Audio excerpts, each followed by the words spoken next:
Hi, my name is Tiana Griffin, And I'm Cleopatra Cook.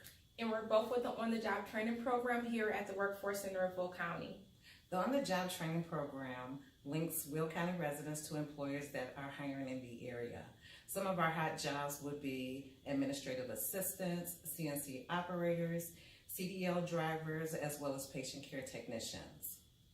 For more information, we have orientation every Monday at 10 a.m. here at the Workforce Center of Will County, where we will go over more information about the On-the-Job Training Program, our open jobs, and then you'll meet one-on-one at the end to go over next steps for the positions that you're interested in.